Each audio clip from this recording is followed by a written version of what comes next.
Let me be the first, the very first, to welcome you all to the Cinematic Soul Podcast. And this podcast is one where Black cinema meets deep conversation, culture, and a little bit of comedy because you know me. Sometimes I gotta get the jokes off. If you know me in saying that, then you know that movies, they aren't just entertainment for me. They shape how I see the entire world, how I express myself, and in some ways, who I am today. This podcast for me is a fresh start. And the fresh start happened because when I did this the first time under a different name, it didn't feel right. Something felt off. I wasn't in the headspace I needed to be to give this the attention, the detail that it deserves, that these movies deserve. So now, with this rebrand, I'm hoping I can be right by it and be right by you all, talking about some of the classics. And when I say classics, I mean Black films that reach the core, that not only brought you new actors, brought you new faces, brought you new characters, they also brought a sense of familiarity, a sense of family, a sense of self. And in this world that sometimes, but often, chews us apart, spits us out, and makes us become or try to become something that isn't who we are to our core, having these films at the center helps tremendously. And I'm speaking for myself, but I know you all feel, I know y'all hear what I'm saying. So with Cinematic Soul, I'm like, why not bring that energy? Why not bring that focus? Why not bring those conversations? That culture? That's what I'm here to do. And with it being Black History Month, I want to talk about a film that means a lot to me.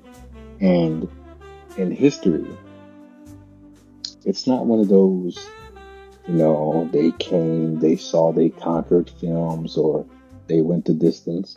It's a film that I believe has a high spot in the cinema, in the Black cinema history, because not only the characters, not only the locations, not only the lines, this movie just made you feel Black and strong, and it made you feel love.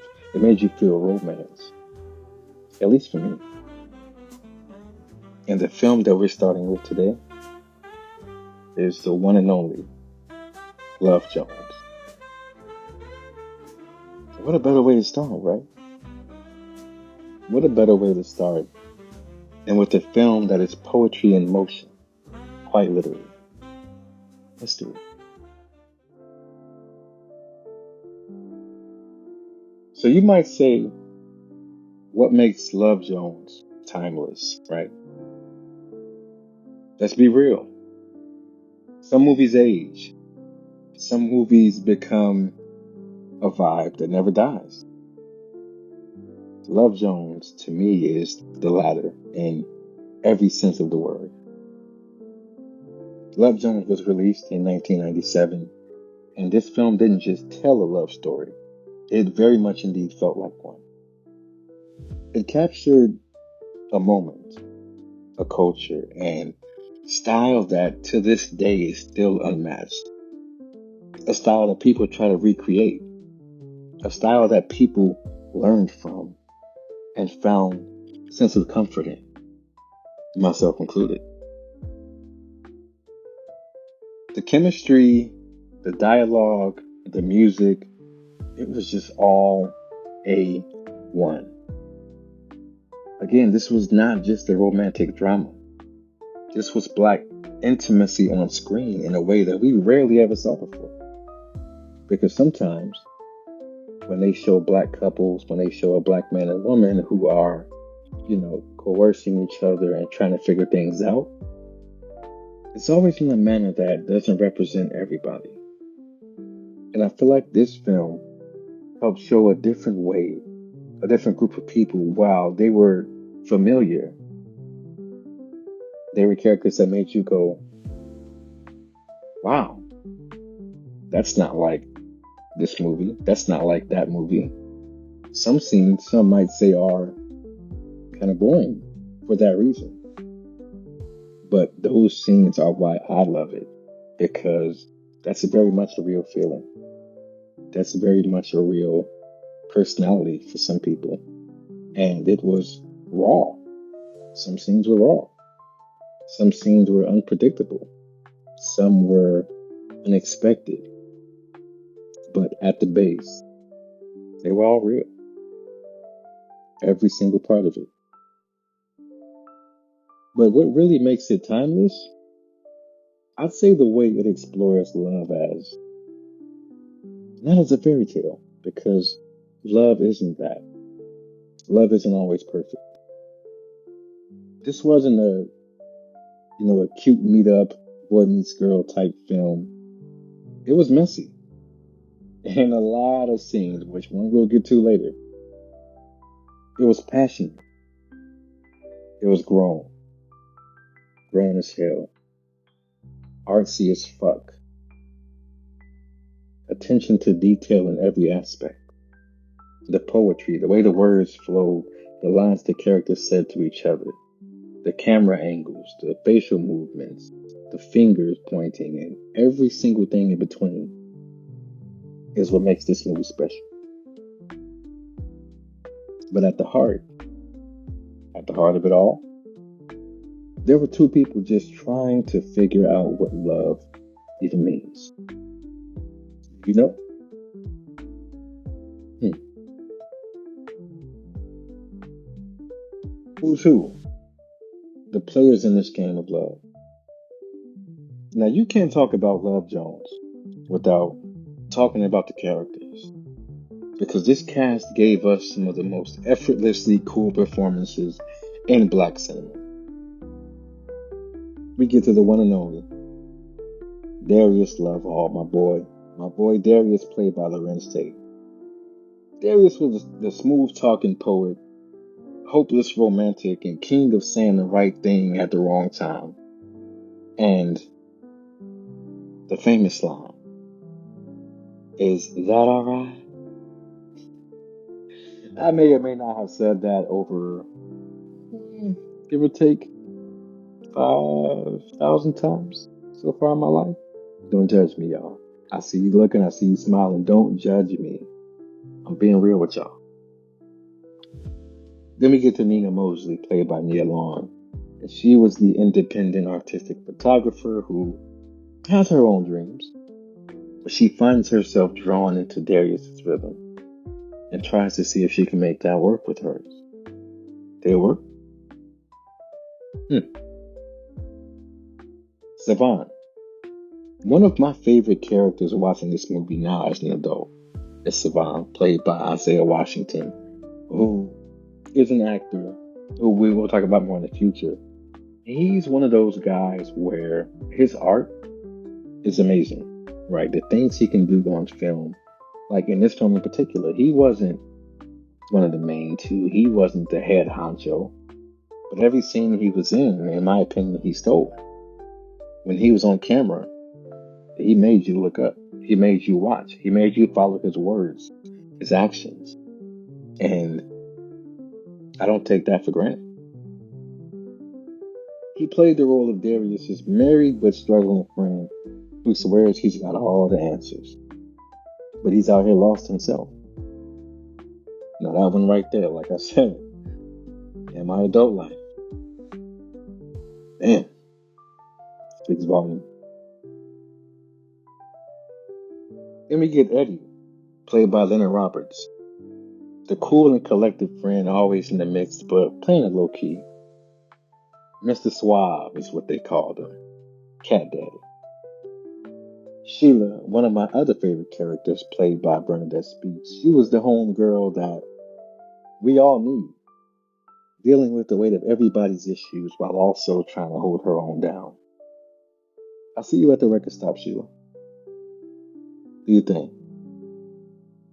But at the same time, while she's your homegirl, she's that lovable friend who you love to be around. She'll also get you together real quick, so make sure you're cool. Make sure you watch what you say around Sheila. If she won't put you on blast in front of everybody, but she'll pull you to the side and give you a mean side eye. Yeah, we all need a Sheila in our lives for sure. Next up, we got Josie, played by the lovely Lisa Nicole Carson, and she was Nina's ride or die best friend. She was that homegirl who was here to tell you the truth, even when you don't want to hear it. And if I do say so myself, hey, Lisa, if you know, you know. If not, give her a quick Google, and you'll see her in all her greatness. Shout out to the queen. Hollywood, played by Bill Bellamy. Mm. Hollywood, Hollywood, Hollywood. Mr. Sneaky Snake, Mr. Freaky Frog himself. The kind of dude who will smile in your face while scheming behind your back. We'll talk more about that mess later, but Mr. Hurst, you are something else. And not in a good way. Trust me.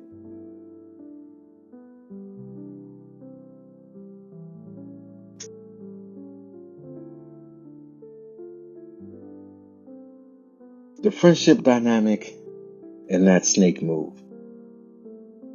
One thing Love Jones doesn't get enough credit for is how well it captures black friendships.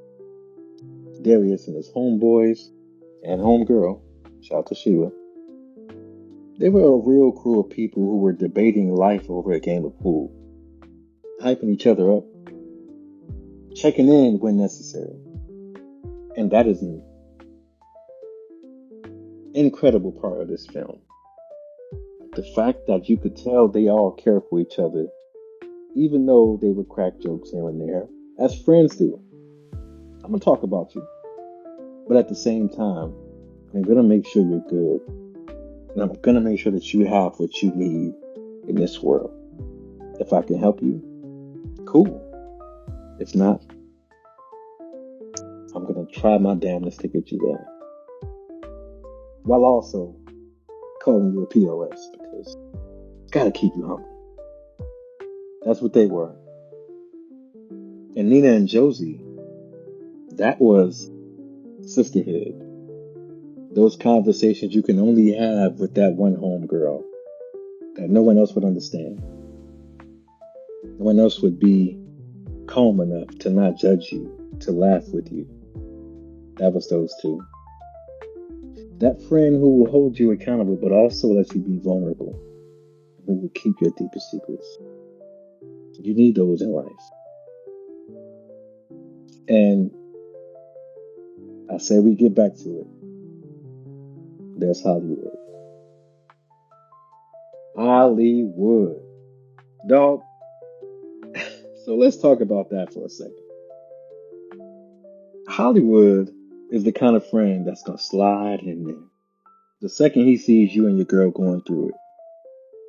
He waited till Darius and Nina hit a rough patch, which some couples go through. But as soon as he saw a chance, he slid in there and was like, well, if you ever need a shoulder and you could take my pictures, make me look like, boy, if you don't get your mother, that just drives me crazy, because to know that maybe you're not Darius's best friend, but you know what him and Nina had. And you were so jealous of him that you would stoop to the levels of trying to get at his girl. Non-stop, going to her job. Like, what kind of man are you? And what's even worse about that is Nina, because we can act like she just did everything perfectly. Nina actually entertained it for a second. But let's be honest, we've all seen a guy like that before. Like I said, that dude who's just waiting in the corner, just waiting, waiting, waiting, salivating for his moment. I don't condone it at all. But on film, it makes for a good drama. And whether you say it or not, we all love some drama sometimes. And that's exactly what this character gave. A couple laughs, but what was that? Yeah, that was Hollywood. I want to talk about Chicago as a character for a second. Just take it all in. I'm looking at the movie right now, and the cinematic beauty of 90s Chicago is just unparalleled. Um, as a Chicagoan myself, I'd be remiss if I didn't talk about how Love Jones is one of the most beautiful depictions of the city as a whole, not just, the bad things they show, but as a whole, especially in the 90s. That was a different time. While I was just a kid, I remember how it looked. I remember going to certain neighborhoods and seeing those brownstones, and it all just felt like something out of a Spike Lee film. That's what I love about this. And to expound on that, it was a very visual love language. That's one of the most underrated aspects of the movie to me, is its cinematography. It's not just the story that makes the film special, it's the way it was shot. Every frame, every scene felt intentional.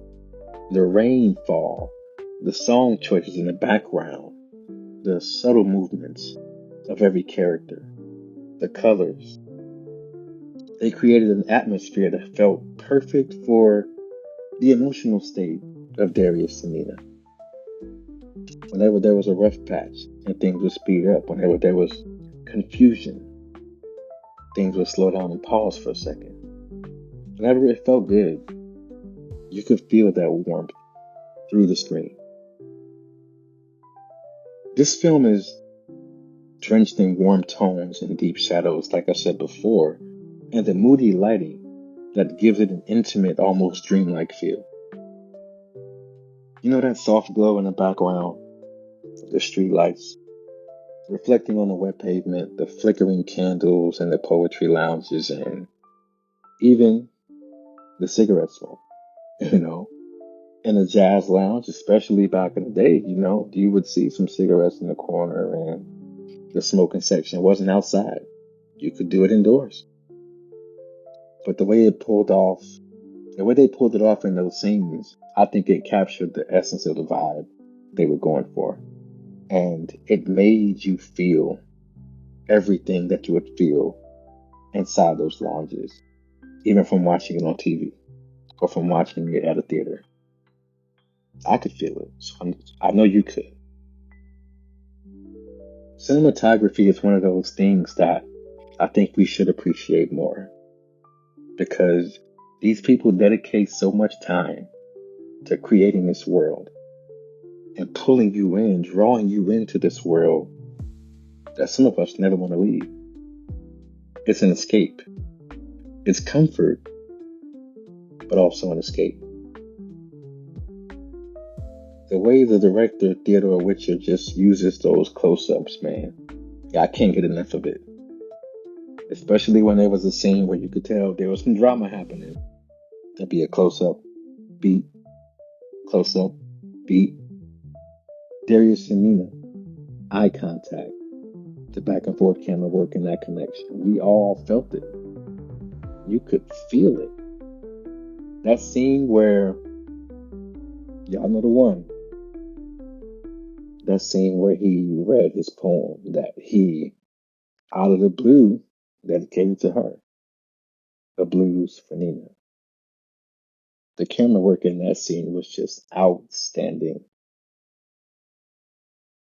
It lets you capture those stolen glances, and you could also feel the tension sexual, or regular, all in the same space. And sometimes you're unsure of what it's saying. Sometimes you're unsure of what's happening next. And I think that is, that's just cinematic storytelling at its finest. The camera doesn't just capture the romance, it moves with it. Sometimes smooth and fluid, when things are good, but sometimes shaky and uncertain when they're apart. What's going to happen next? Sometimes you don't know. And the camera can show those feelings as well. Chicago itself, it's shot with so much love and care, man. And I love that city to my core. It isn't it isn't just a city that exists in the background. It's a character in its own right. This film showed us a side of Chicago that the mainstream media often overlooks.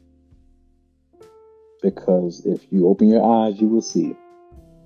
When you hear about Chicago, when you hear about the South Side, you hear about the crime-filled narratives and the overused skyline shots that we get. The downtown, which is all great. But in this movie, we got to see the heartbeat. We got to see the intimate neighborhoods and spaces, the underground art scenes, and you could hear the L in the background. And the L, for those of you who don't know, is a train. You could hear it. You could see the CTA buses driving down the street as they're walking outside. That's the culture. That's the feeling of home. That's art. That's power. That is creative control of what you want to express. And that's what makes this movie, for me, feel like home. I will always appreciate it for that reason. They did that. They did that.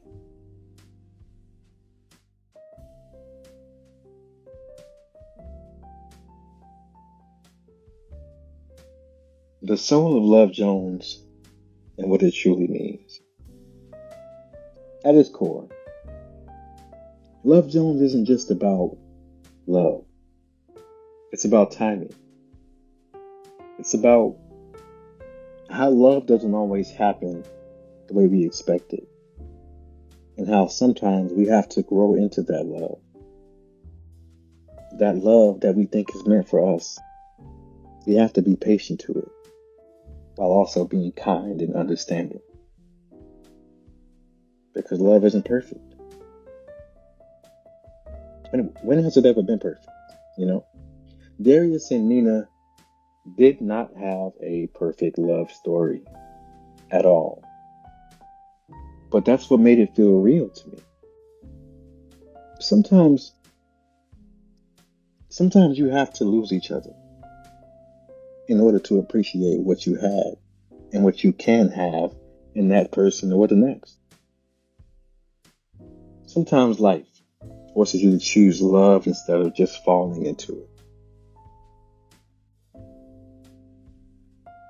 Falling into it sometimes can seem like the easy thing to do. But choosing it, standing in it, owning it is that power that can't be taken away. That's what happens when you decide that you want this, that you want them. No matter what you have to do, no matter how much work you have to put in, you're ready. And hopefully, they are too. That's what makes this different from your typical rom-com. It was about that very work. It was about the mistakes. It was about the choice to come back together. That's something that takes not only a lot of mental strength, but that takes heart, that takes guts, and that takes understanding.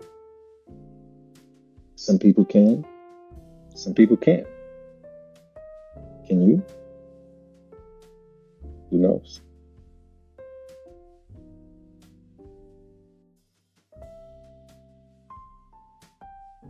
Love Jones isn't just a film.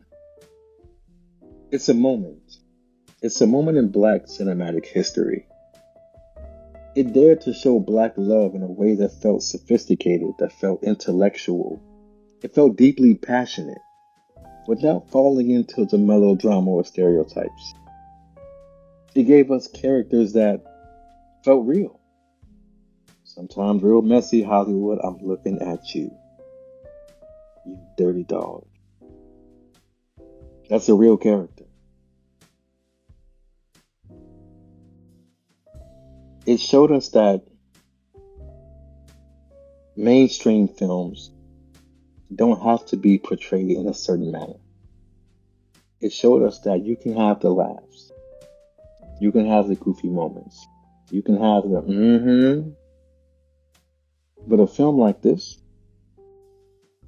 a film about two black artists falling in and out of love, don't figure that out because it happens.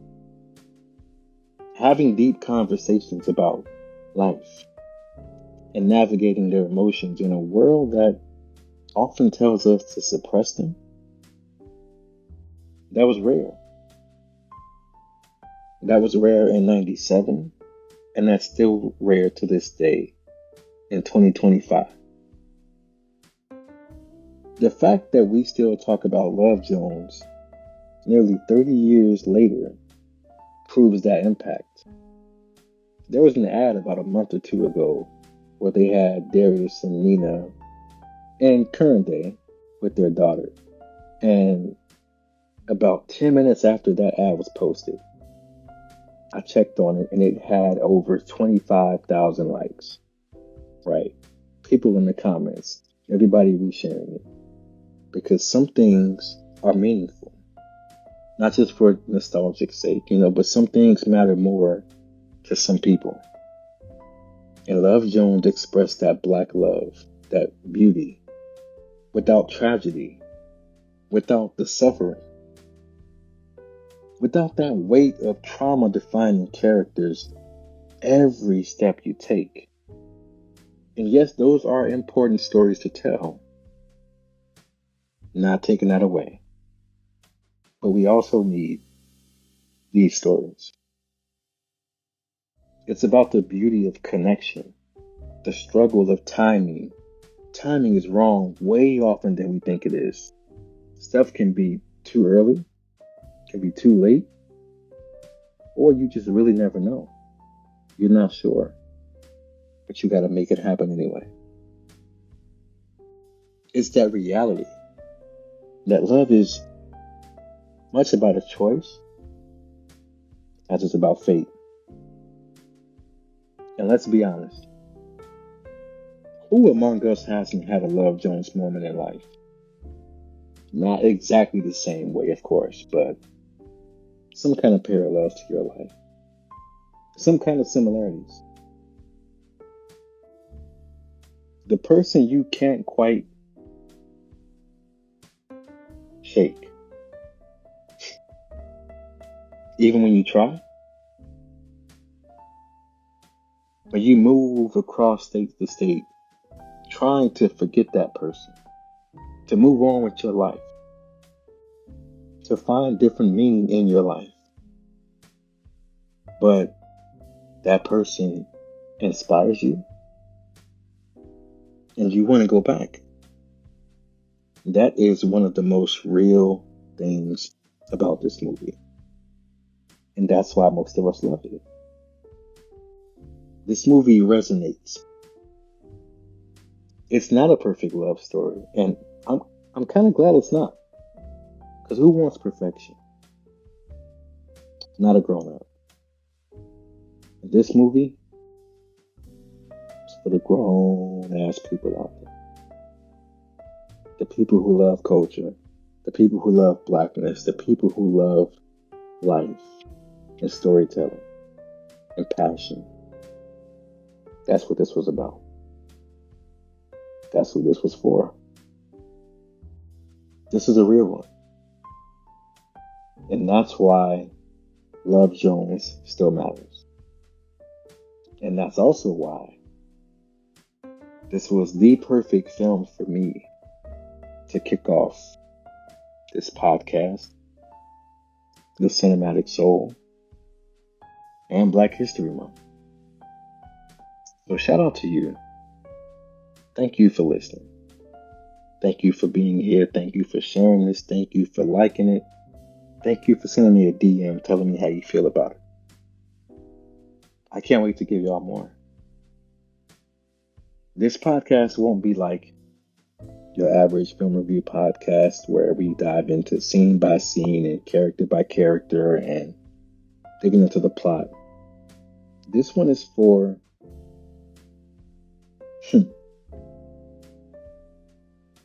if you know, you know. So shout out to you. And stay tuned, because there's always more to see. Peace out, y'all.